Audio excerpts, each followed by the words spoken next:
All right, we are back. Let's go out to Pittsburgh and talk to John. What's up, John? Hey, John, how's it going? Partying, dude. What are you up to?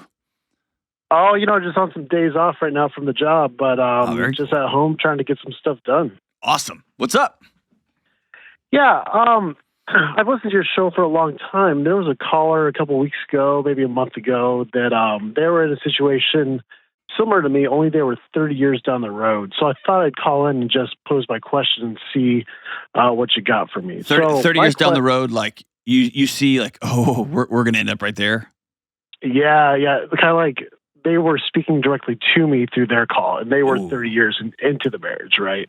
All right. So I've come to the realization the last year or so that, like, I love my wife, but I don't like her. Okay. A lot of the time. And it's just come to a really hard realization for me that there's a lot about her that I don't like. We've been married about 7 years, going on 8. And there's just times when I'm looking in the mirror like, what the heck? So a little quick background, I guess. I was Army. I was deployed a lot while we were first married, and then we had our son during COVID. And then since then, I've gone to the airlines, and I'm an airline pilot now. So I'm gone a lot of the time. And when I come home is the hardest time I have as far as liking her. When she suggests, like, hey, let's go on a date night, or let's go do this, inside I, like, cringe a little bit, and I don't really know why or what to do about it. All right, tell me the things you don't like. Let's be specific. Let's be specific. Sure. One of the biggest things for me is she doesn't listen. Something as simple as we're driving down the road and I need to say, like, hey, I need to stop for gas. Do you want anything when we stop? And then when we go to stop at the gas station, she's like, why are we stopping? And then to more specific, deeper things, to we're having a conversation about something. And a day later, she's asking questions that we already talked about. And it's like, you didn't hear me when we were talking. Another thing is, like, her emotional explosiveness. Okay. Sometimes where she'll just, like, lash out. A lot of times it's when she's overstimulated by either her son or in public. And sometimes it's on to other people. One example would be we were at a museum and she didn't download the app that we needed to get into the museum. And when they asked her about the app, she, like, lashed out at the person asking her for the app. So really it's like the treating other people with disrespect sometimes, and her emotional explosiveness is really hard for me to deal with. And then I find myself becoming overly critical of her in certain situations, just because there is contempt there, and I do get frustrated with that. So, yeah. Does she like you? Does she like me? Yes, she likes me. No, I know she loves you. Does she like you? Yes. Okay. Does she know that you don't like her? She suspects it sometimes. I was going to say, I guarantee you she does, whether she can verbalize it or not. She knows. Yeah. I know sometimes she'll be like, do you even like me? And of course, I'll say, of course I like you, and I love you and all that. So let me tell you, I think therein lies the problem. And here's like what you're experiencing. I want to tell you this. You're not crazy. Okay. It's not a weird thing, or you're not dysfunctional or broken, that there are seasons when you don't like your wife. What you said it perfectly. You're past that. You've reached a point where I don't like you just all the time. I don't like that person. Yeah. Right? Like, I don't like the person that is in the house. I don't want to spend time with this person because I don't know if you're going to treat the waitress ugly or not. Right. Or I don't know if you're even listening when I talk to you. Yeah. And so the response is you pull away a little bit, which sets off every alarm system she has, which just magnifies these behaviors. Because the behaviors you're talking about are shame behaviors, they're coping behaviors, they're immaturity behaviors, and all of that, those things are solved with connection over time. And see how it gets in this weird dance? Yeah. And she knows, oh gosh, I didn't get the app. Here comes the lecture. And then she snaps at somebody. 100% on her. She's got to deal with that. But the challenge is She's not on the phone, so I can just talk to you. Fair? Fair. All right. The challenge, I think, is before you is you have to tell your wife the truth. And I would say any more lingering with not telling the truth is cruel because you're watching your wife decompensate right in front of you. She's spitting out right in front of you. Yeah, I understand. Fair?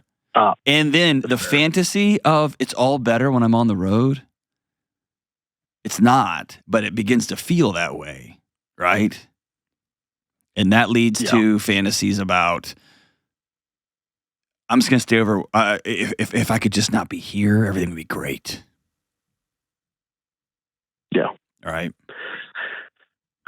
Yeah, because, there was a period of like 2 months where I didn't work. I was on call and they just never called. So I was at home all the time and it was great. But at the same time, I felt this need to go to work.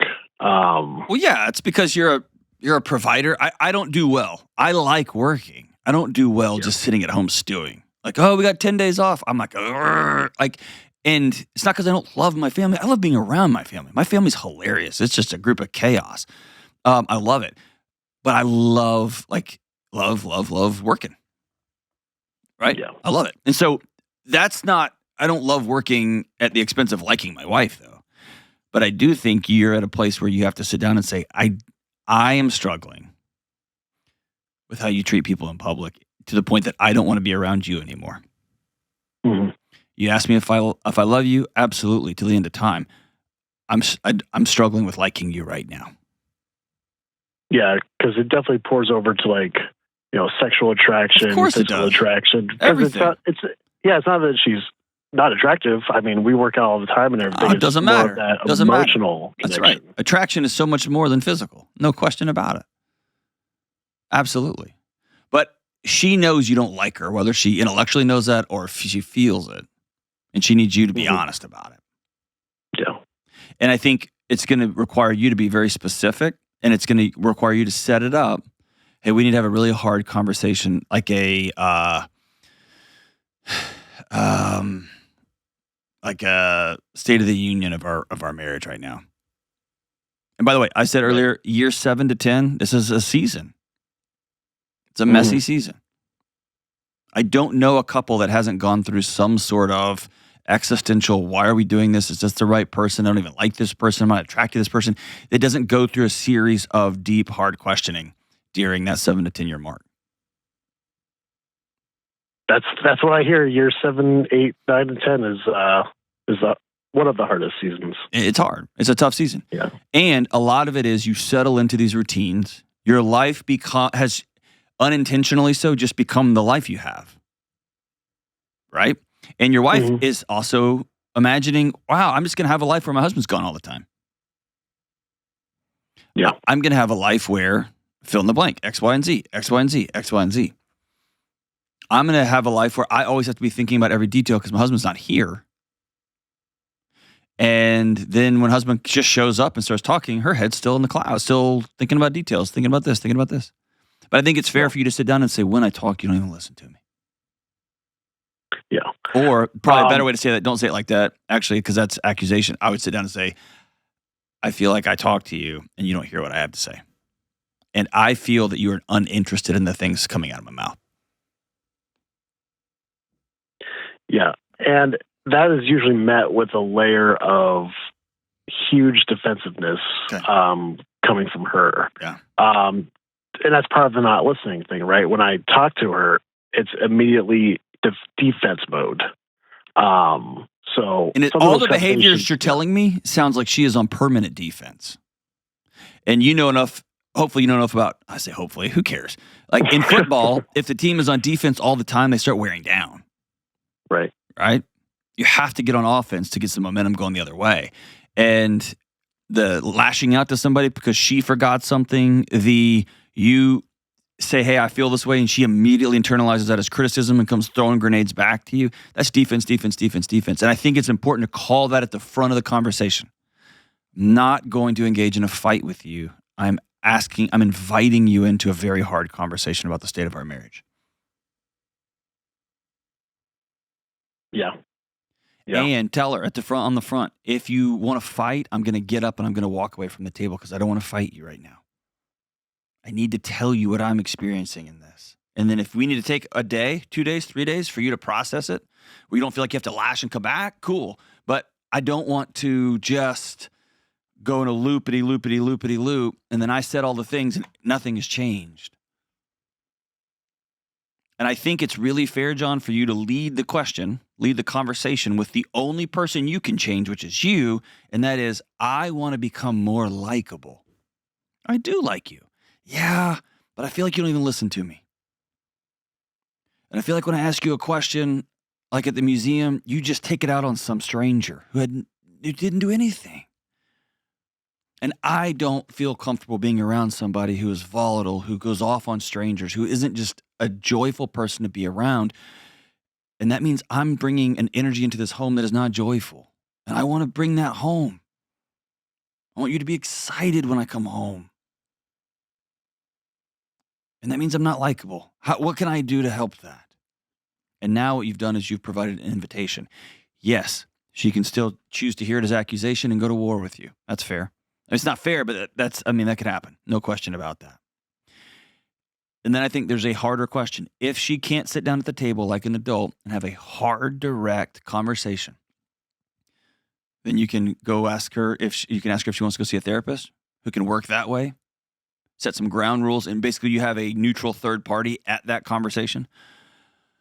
Or you have a harder question, which is asking yourself and her, is this marriage? Are we going to stop being married? Because I can't continue to be married in this way. I can't continue to be married to somebody who is not excited, is not interested in me coming home, who treats the least of these in our communities like crap, who doesn't honor people, who doesn't not respectful, who fill in the blank. And she's probably going to come back with you, man. Be like, well, I've got some things cool. Let's have that grown-up conversation. Maybe you write her a letter that says, I love you. And the state of things is really messy. I want to invite you into a hard conversation. A conversation where we're not going to fight. Maybe you write that in a letter and she can hear it that way. But set it up on the front end. Open your hands. Go into it very open-handed with the idea, I want to learn how I can become more likable, more warm, more of a safe presence here at this house. A protector, a provider, somebody who is worthy of being anchored into. Because right now, all of your defense is telling me I'm not. And give her that shot. Let me know how that conversation goes, man. And if you two ever want to call together, I would love that conversation as well. It'd be amazing.